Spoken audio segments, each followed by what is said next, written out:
तुमच्या मित्राचे आणि त्या नटेच्या मध्यस्थी कावा तुम्ही झालाय मी झालोय भावा मी वकील झाले वकील बिन डिग्रीचा वकील आहे यांच्यामधला 8 दिवसातनं 10 दिवस यांची सारखी भांडणं होत्यात एकमेकांच्या नरड्यावर वाचल्यासारखी आणि फोन कोणाला करणार मला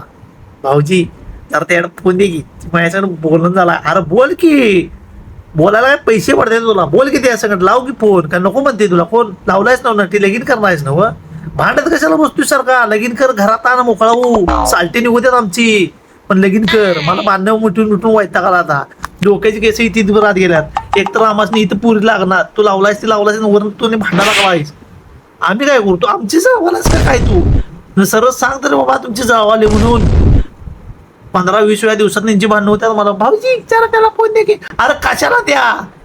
मी नाही देत फोन मला इथं धुरा भांडी करून तो घरातला वैताग आलाय दाढी करायला आला म्हणजे वेळ नाही तुमची भांडणं मिळवत बसतो दिवस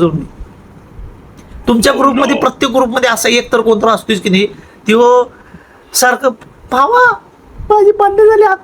हे आज जेवणार नाही अरे जेवतोस तू पोट भरून 2 किलो हागस तुला एवढा जेवतोस आणि सांगतोस तू जेवल्याशिवाय मी जेवणार नाही ती तिकडनं म्हणत्या तुम्ही जेवल्याशिवाय मी जेवणार नाही अरे बघून 1 किलोचं ढेकर देत असं तुम्ही आणि म्हणता असं तू जेवल्याशिवाय मी जेवणार नाही एकदाचं काय ते भांडणं मिटवा रे लग्न करा मोकळं व्हा आमचा ताप मिटवा